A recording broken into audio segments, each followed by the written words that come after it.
अष्टांग हृदय, अध्याय 2, दिनचर्या, मोबाइल रख दो। ठीक है। श्लोक नंबर 23 में कुछ मनुष्य के कर्तव्य बताए गए हुए हैं। कुछ मनुष्य के कर्तव्य, जैसे 10 पाप के बारे में बताया हुआ था, ये तो आपको नोइंगली नहीं करना है, अननोइंगली तो होता ही है लोगों से, ठीक, लेकिन नोइंगली ना करें। और मनुष्य के कर्तव्य कुछ बताया। सबसे पहली वाली लाइन देखिए, इसको हमेशा जीवन में याद रखिएगा। आवृत्ति व्याधि शोकार्तान अनुवर्तेत शक्तितः।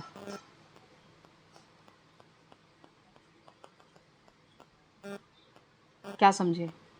आवृत्ति, 3 ऐसे लोग हैं जगत में जिनकी हमेशा यथाशक्ति सहायता करते रहिए।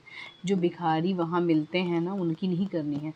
आवृत्ति, जिनके पास में धन की सच में कमी है, उनकी हेल्प करनी है। देखिए अगेन,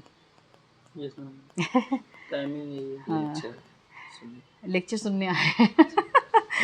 हाँ, हनी बीज भी बहुत जो है आयुर्वेदिक हो चुके हैं, है ना, कि ये लेक्चर सुनने आए हैं। जीवन के साधन का अभाव, मतलब जीवन के जो जीविकोपार्जन के लिए जिनके पास में कुछ सामान नहीं रहे, और यदि आप यथाशक्ति उनकी हेल्प कर पाएँ तो आवृत्ति उसे कहेगी। केवल पैसे नहीं देने उन्हें, जीविकोपार्जन के लिए जो साधन की कमी हो, आप उस साधन से भी उनकी हेल्प कर दीजिए। है, अगर किसी को भूख लगी तो अपना टिफ़िन आगे करने में दिक्कत नहीं होनी चाहिए, है ना।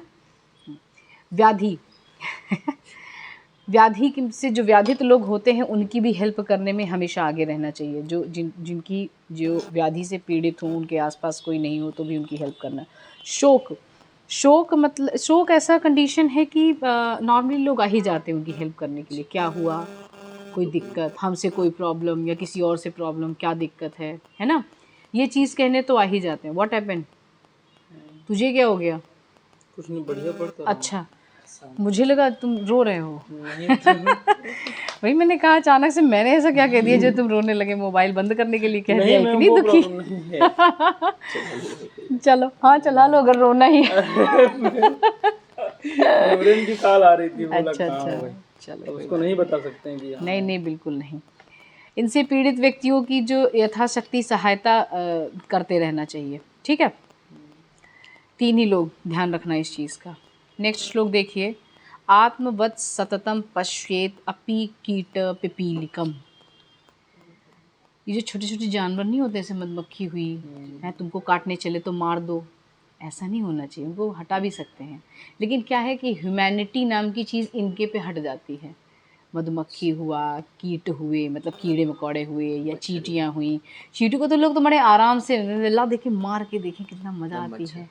मच्छर, एग्जैक्टली, कितना खून पिया था, है ना, मज़ा आ गई, है ना, मेरा खून वापस आ गया। कितना अच्छा लगता है। लेकिन आचार्य क्या कहते हैं? आत्मवत् सततम पश्येत, अपने जैसा ही उनमें भी देखिए कि उनमें भी जीव है। उनको मार के उनका पाप मत लो, वैसे भी पाप कर्म ही कर रहे हैं, ठीक है। जीवन में आके पाप कर्म ही है कि अगर फिर से शरीर मिला हुआ है, फिर से जीने का मौका मिला हुआ है, तो हम पाप कर्म ही है जिसकी वजह से कर्म ही है ये करना। हाँ, एग्जैक्टली, उनका कर्म है। अगर वो मधुमक्खी हैं, कहीं पे बैठेंगी तो उनका कर्म है कि वो डसने का कार्य की, ताकि वो कुछ मतलब फूलों से रस निकाल सके, वो उनका स्वाभाविक कर्म है। मच्छर है, तो खून पीना मजबूरी है उसकी, मजबूरी है, चाहे कह लीजिए उनका धर्म है, कर्म है। जैसे आपके लिए धर्म अर्थ काम मोक्ष है, वैसे उनके लिए भी है ना। समझ में आ गया? कीड़ा मकोड़ा हुआ या फिर कोई चींटी हुई, क्षुद्र जंतु जैसे भी होते हैं, उनको अपने ही जैसा देखना है। आत्मवत् सततम पश्येत, ठीक है। अब नेक्स्ट वाला श्लोक देखिए। आचर्ये देव गो विप्र वृद्ध वैद्य नृप अतिथि। देवता, गाय, ब्राह्मण, वृद्ध, वैद्य, राजा और अतिथि, इनकी पूजा करनी है। He said, Acharya said. तो क्या आरती थाली लेके खड़े हो जाओ अतिथि आते ही? नहीं, तो पूजा करना मतलब क्या हो गया? सम्मान करना। सम्मान करना, एग्जैक्टली। मन में उतना जो है रेस्पेक्ट रखना। किससे, किसके लिए? देवता। देवता मतलब जो पूजनीय लोग हैं, ठीक है। जो आपके एल्डर्स हैं उनको भी देवता माना जाता है, मतलब वो आपके लिए देव समान ही है। गाय, गाय मतलब जो होली जो भी जानवर हैं, मुझे तो लगता है कि गाय से आप सारे जानवर ही ले लीजिए, इनको भी, ठीक है। ब्राह्मण, ब्राह्मण का अर्थ ये नहीं है कि जो पंडित लोग होते हैं उनके ही नहीं, ब्राह्मण का अर्थ होता है जो ब्रह्म ज्ञान जिनको हो, या जो धर्म कर्म के बारे में जानते हों। अब धर्म कर्म यहाँ पे जो तुम उस दिन बताए थे धर्म के अनुयायी वाला, वो वाला धर्म कर्म ही है। जो अपने कर्म के बारे में जानते हों उनको भी ब्राह्मण कहा जाता है, ठीक है। ब्रह्म ज्ञान का धारण करने वाले को ब्राह्मण कहेंगे। वृद्ध, मुझे लगता है जो पंडित शब्द है, पंडित शब्द का मतलब है जिसे सब कुछ आता हो। हाँ, पांडित्य, पंडित मतलब इसीलिए तो पित्त प्रकृति में बताया ना, पांडित्य, मेधावी, ऐसा बताया हुआ है। पंडित, पंडित होते हैं वो लोग। तो पंडित मतलब ये नहीं कि चोटी वोटी रख लो तो पंडित हो जाओगे, ये नहीं है। पंडित का अर्थ होता है कि नॉलेजेबल पर्सन इज कॉल्ड पंडित, सब कुछ जानने पांडित्य, जिनको सब कुछ आता है, ठीक है, उसे पंडित पंडित कहेंगे। का ही पर्याय ब्राह्मण है। नहीं, सब कुछ आता है इसका मतलब ये नहीं कि आप ब्रह्मज्ञानी हो जाएंगे। ब्राह्मण अलग है, द्विज अलग है, विप्र अलग है, और क्या बताए, पंडित, ये अलग है। पंडित मतलब जिसको भी नॉलेज है उसको, आप 12th के बच्चे को, जो साइंस के लोग हैं उनको भी पंडित कह सकते हैं आप, ठीक है। ब्राह्मण मतलब ब्रह्म ज्ञान रखने वाला, विप्र अलग है, द्विज अलग है, ठीक है। तो सबके अलग अलग परिभाषाओं के अकॉर्डिंग, उनके कर्म के अकॉर्डिंग परिभाषाएं दी गई हुई हैं, ठीक है। वैद्य, वैद्य की भी आपको पूजा करना है, मतलब उनको रेस्पेक्ट देना है। राजा, अब तो राजा होते नहीं हैं कि होते हैं, देखा है कभी राजा किसी को? क्यों प्रधानमंत्री जी बोलते हैं तो वो राजा नहीं है, हम पे राज ही तो कर रहे हैं, वही मतलब वो राजा ही हुए ना। अभी जहाँ पे हम लोग बैठे हुए हैं, यहाँ के जो पार्षद हैं वो हमारे राजा हैं। फिर अगर अपने शहर की बात करें तो यहाँ के जो विधायक होंगे वो हमारे राजा हैं। फिर अगर अपने स्टेट की बात करें तो वो हमारे राजा हैं जो यहाँ के सीएम हैं। फिर अपने देश की बात करें तो वो हमारे राजा हैं जो हमारे प्रधानमंत्री हैं, ठीक है। ये सब राजा ही हैं जो हम पे राज कर रहे हैं, मतलब जो हमारी देखभाल करते हैं, ठीक है, जो अपने राज्य की देखभाल कर रहे हैं, वहाँ के लोगों की देखभाल कर रहे हैं।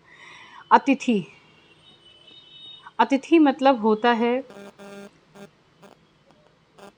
शब्द पे ध्यान देना, अतिथि, जिनके आने की कोई तिथि नहीं होती है, आने जाने की कोई तिथि नहीं होती है, जो अचानक प्रकट होते हैं, घर की घंटी बजाते हैं और कहते हैं मैं आई कम इन, या आप उनको देख के कहते हैं कि अरे आइए आइए आइए, वैसे वाले, उन्हें अतिथि कहते हैं। उनका भी पूजन ही करना चाहिए। कुछ अतिथि ऐसे होते हैं जिनको मन से कहा जाता है आ गए, लेकिन नहीं करना चाहिए। आपका शास्त्र ऐसा कहता है, वैसा नहीं करना चाहिए, ठीक है। आप जो है उनकी पूजन ही करेंगे। नेक्स्ट श्लोक देखिए 24 नंबर का, विमुखान नार्थिनः कुर्यान नाव मन्येत ना अक्षिपेत, ठीक है। याचकों को खाली कभी जाने नहीं देना चाहिए।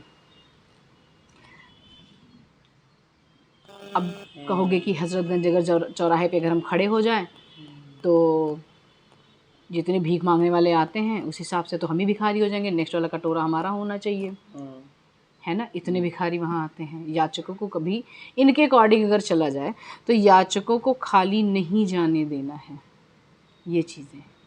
और एक चीज़ बोले, उनका कभी तिरस्कार भी नहीं करना, उनको झिटकना नहीं है कभी, उनसे कभी कठोर वचन भी नहीं करना चाहिए, और उनको झिटकना भी नहीं चाहिए, मतलब भगाना भी नहीं चाहिए कि हटो, या लात से मार दिया या हाथ से मार दिया या धक्का दे दिया, कभी ये भी नहीं करना है।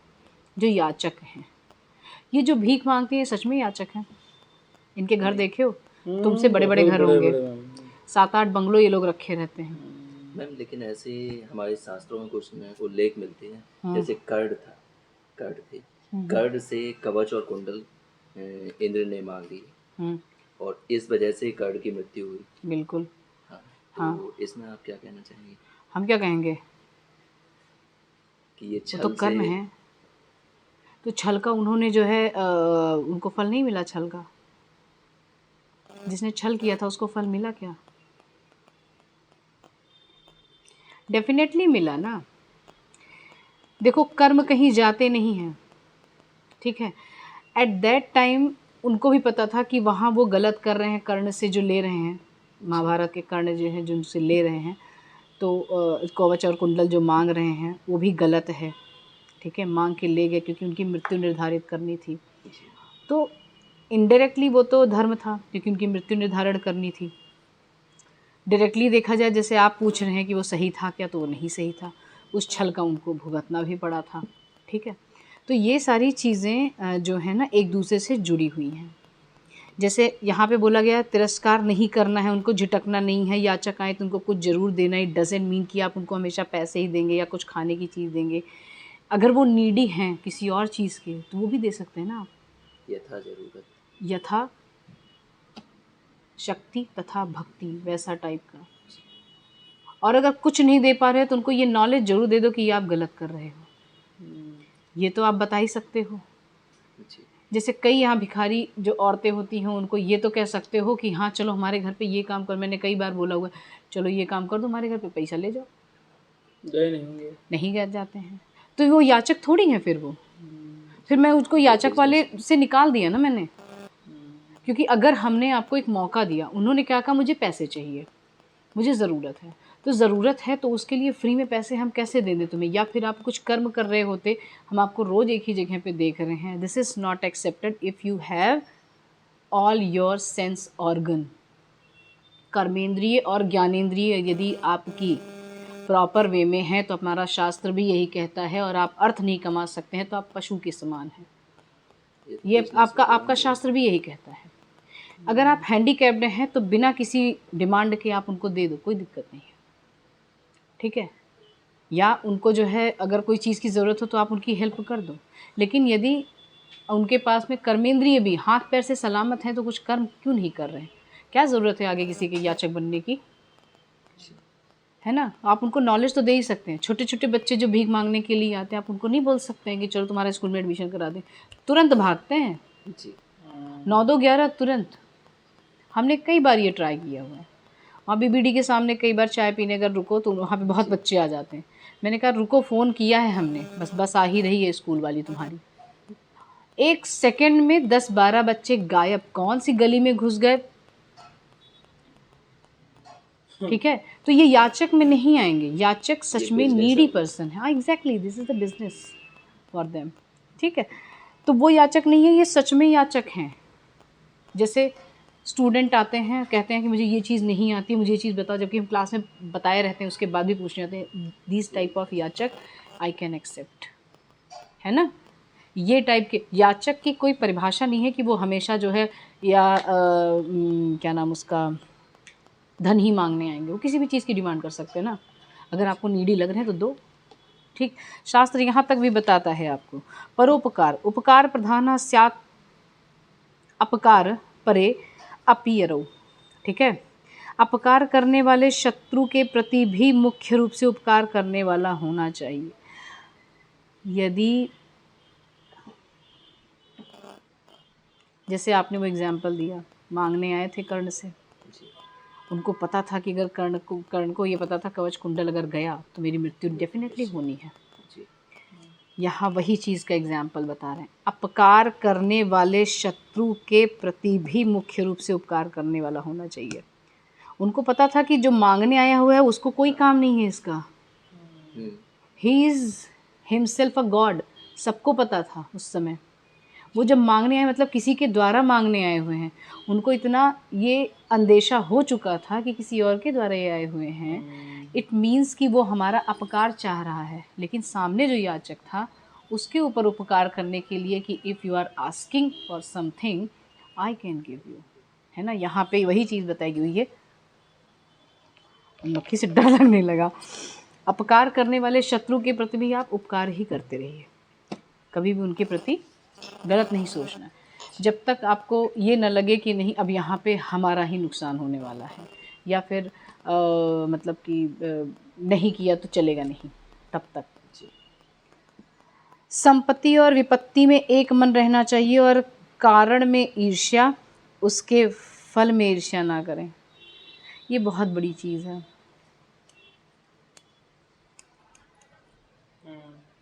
समझे या नहीं? संपत्ति और विपत्ति, मतलब जैसे अच्छे दिन है फिर भी एक जैसा, बुरे हैं फिर भी एक जैसा।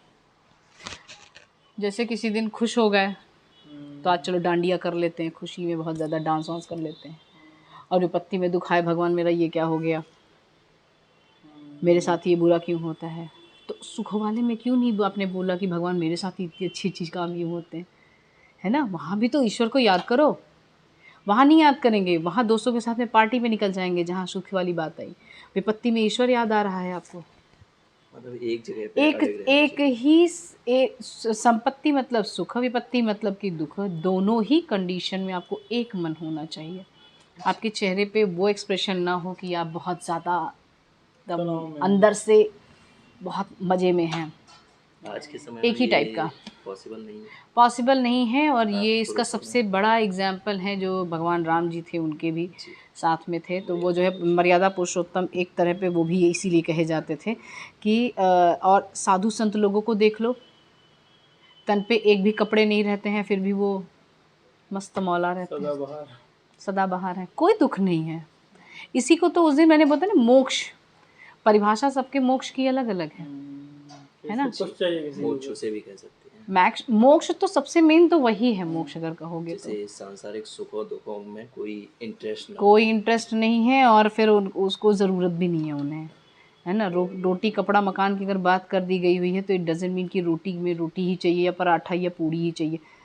रोटी मतलब होता है अन्न, जिसको खाने भर से हमारा जीवन चल सके, बस उतना ही।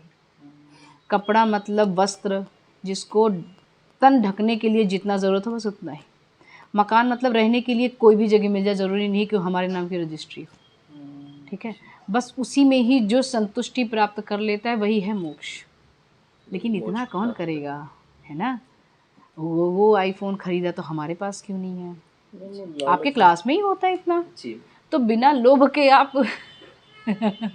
कलयुग में है ना, तो इतना तो बनता है। कलयुग में मोक्ष वही है जो ये स्थिति प्राप्त करते हैं। कलयुग में सबसे बड़ा मोक्ष ये है कि आप जो है लालच छोड़ दीजिए, बस इतना ही सबसे बड़ा मोक्ष है कलयुग में। लेकिन वो होता नहीं है।